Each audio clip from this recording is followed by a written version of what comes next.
The thought of hiring an employee was just beyond me. Americans outsourcing to the Philippines, they don't think that it's fair because they don't think that we pay you a very good amount. What are your thoughts on that? Then how does that work? How is the cost of living so different than the USA?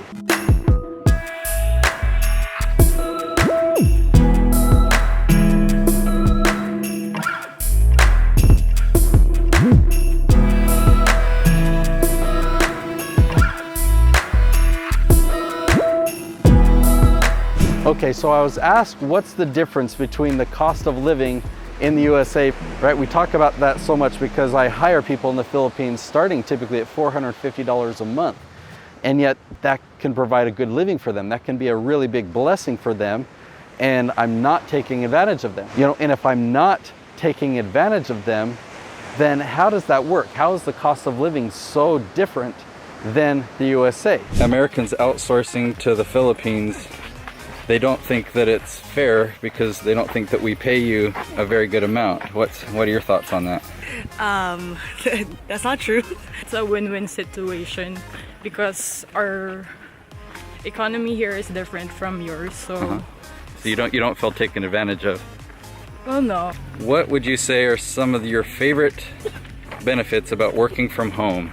Time flexibility. I could work on mornings and I could work on evenings. I have control my schedule. A good pay, that's definitely a plus. Now I want to talk about this from a different angle because I don't want to talk about the economic development or the opportunity, the differences between America and the Philippines, which is a developing country.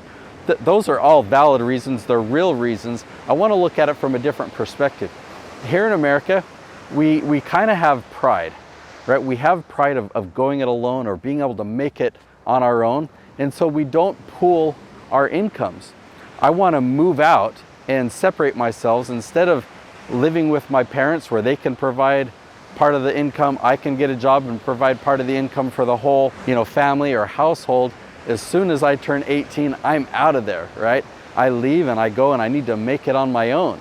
And then as soon as my kids grow up, they're going to go out on their own. And what you see in cultures like the Philippines is you have parents and siblings, multiple people all having income that all put it all into the same household. And so they have meals together. They share the same home. Outsourcing is a good thing, especially when it comes to no more commutes. No traffic and big income. What I don't like about it is I'm always alone. Very convenient because you are able to support and earn money without the need to leave your family. I get to spend more time with my family. It helps me to spend more time with my family. Another thing that makes the cost of living so much different in America is we buy things that we can't afford. We buy so much on credit, or we get a huge loan, or we plan on paying for it down the road in the future. And those opportunities just aren't available in the Philippines, so they just buy what they can afford and it doesn't get them into trouble. Now the reality is, here in America, we really live luxuriously. We live like kings. I mean, the standard of living that we have today compared to kings historically in the past, life for us is way more comfortable. The options of food that we have to eat, the things that we have at our disposal on Amazon or at the store next door, the cars that we drive, the homes that we're in, and we live in big homes. We need a lot of space as Americans, where Filipinos don't really have the same requirements that we have. They can live without a lot of the stuff that we require, right? Working from home gives me more time with my family. I get to have control of my time. The best thing about outsourcing is you get to manage your time very well. You have a lot of time and flexible. Aside that you spend time with your family, you also have some time for yourself as well. Working from home gives me the opportunity to take care of my dog. Now, one last thing that I thought of that I don't know how it is in the Philippines, but I definitely know here in the USA, we don't learn about money. I didn't. In schools, we're not taught about money. So we enter our adult life with misconceptions about money and spending and savings, and we have different expectations. Anyway, that's my take on it. Yeah. And how do you like working for somebody on the other side of the planet? It's actually really good because you're able to budget your time wisely. You can work at night or morning. It depends on you actually. You can control your time freely. Going back 15 or so years ago is when I first read the book, The 4-Hour Workweek by Tim Ferriss. He talked about outsourcing, but that was a foreign concept to me then. I thought, wow, that would be cool to hire people overseas. But the thought of hiring an employee was just beyond me. But go back 11 and a half years ago, it was December of 2009, I learned how easy it was to hire people in the Philippines. I used the website virtualassistanttool.com. But I didn't know much about that website. I've been using it for 11 years now.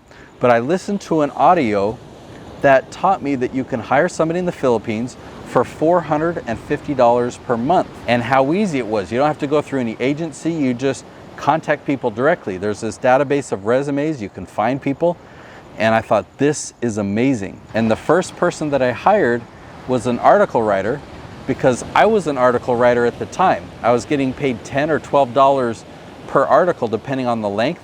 They would give me a title, they'd have me write the article, and I'd submit it to them, and they'd pay me 10 or 12 bucks. Well, I found an article writer in the Philippines, so I'd get the title, assign it to her, she'd write it, I would then review it and send it into my company, and I'd pay her $2 or $3. This was amazing. That was the first taste I had of hiring somebody overseas, and I caught the bug. I caught the bug of what was possible with leverage and hiring the amazing people in the Philippines.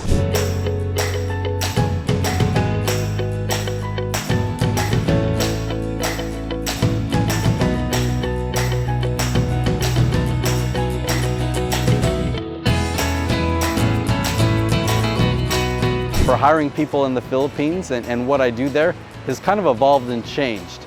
In the beginning, I did want to hire a good amount of people, but I only wanted to hire a certain amount that I can kind of keep track of, that I can know personally and have relationships with. And I still want that, that's still important to me, but I really want to help more people. I've seen the work that I do in hiring people in the Philippines as more a version of philanthropy, because there are people in need all around the world, and I can just donate. I can donate funds to them, and I do that to a degree, especially through my church. But what I love is that I get to empower people through employing them, right? I provide their livelihood. I provide them money, yes, in exchange for the value that they give me. So I'm creating a lot of value. I'm receiving a lot of value and benefit to myself and my company. It allows me to grow and create, but I really provide livelihoods right now for 23 people in the Philippines. So my goal over the next 2 or 3 years is to increase that to 100. I want to employ 100 people and provide livelihoods for 100 different households in the Philippines.